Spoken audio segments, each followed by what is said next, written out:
Om Namo Bhagavate Vasudevaya. Om Namo Bhagavate Vasudevaya. Om Namo Bhagavate Vasudevaya.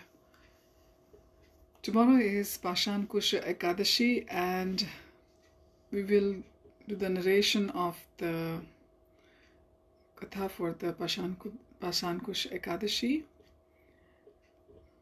So tomorrow, fasting from grains, beans, sweet corn, and eating non-grain food, milk. You can just live on milk and fruits, up to you, or you can have the non-grain items and do some extra rounds of chanting also. Yes, increase your Shravan, Kirtanam, Smaranam as much as you can, because that is Ekadashi is the day designated to Lord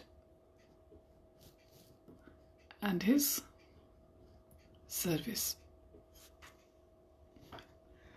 The glories of Pasankusa Ekadashi, which occurs during the waxing moon or the increasing moon in the month of September-October, is described in Brahma Vaivarta Puran in the conversation between Lord Krishna and Maharaj Yudhishthir. Maharaj Yudhishthir said, "O Madhusudan, what is the name of the Ekadashi that occurs during the waxing moon in the month of September-October? Please be kind and explain this to me." Lord Krishna replied, "O best of the kings, the name of this Ekadashi is Pasankusa Ekadashi. Now please hear from me the glories of this Ekadashi, which destroys all one's sins. Some people also call this Ekadashi as Papankusa Ekadashi. One should especially worship Lord Padmanabh on the day of this Ekadashi." So according to the Vaishnav calendar, the Padmanabh month is going on at the moment, and from 31st, Damodar month begins. This Ekadashi awards a person the heavenly pleasures, liberation, and his desired results. Just by chanting the holy names of Lord Vishnu, one can attain all the piety of visiting all the holy places on the earth.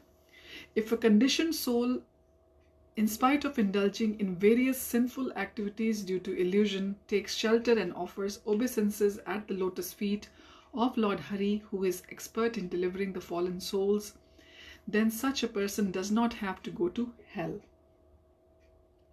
Those Vaishnavas who criticize Lord Shiva and those Shaivites who criticize Lord Vishnu are both undoubtedly going to hell. The result one obtains by performing 1000 horse sacrifices or by performing 100 Rajsuya sacrifices cannot be equal to the 1/16th portion of piety one obtains by following this Ekadashi. There is no piety in this world which is equal to the piety earned by observing the Ekadashi. Therefore, there is no other day as sanctified as this day of Ekadashi, which is very dear to Lord Padmanabh. O King, as soon as a person fails to observe Ekadashis, the sins begin to reside in his body. This Ekadashi awards its follower the heavenly pleasure, liberation, freed from diseased condition, beautiful women, wealth, and food grains. O maintainer of the earth, if one observes this Ekadashi and remains awake on that night, easily goes to the abode of Lord Vishnu. Lord Krishna continued, "O best of the kings, by observing the vow of this Ekadashi, one can deliver 10 generations from his mother's family, 10 generations from his father's family, and 10 generations from his wife's family."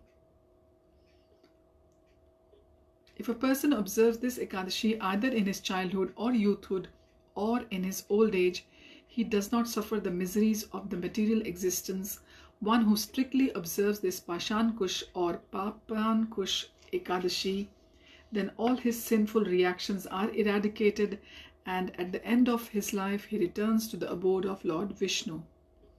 If a person gives away gold, sesame seeds, land, cow, food grains, water, umbrella, or shoes in charity, then such a person does not have to go to the abode of Yamraj.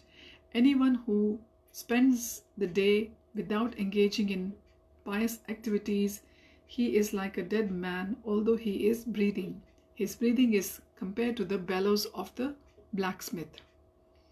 O best of the kings, a person who digs wells and lakes for the benefit of others, donates land and houses, and performs other pious activities such as performing sacrifices, is not subjected to the punishment of Yamraj. As a result of piety, only people live long lives, become rich, take birth in high-class families, and become diseaseless. The purport is that the direct result of observing Ekadashi is to attain devotional service to Lord Krishna, and the indirect result is to attain the temporary material benefits. So this was a short katha, but there is so much to be gained by just observing this Ekadashi. So I wish you all a very happy Ekadashi, and please chant and be happy. Hare Krishna.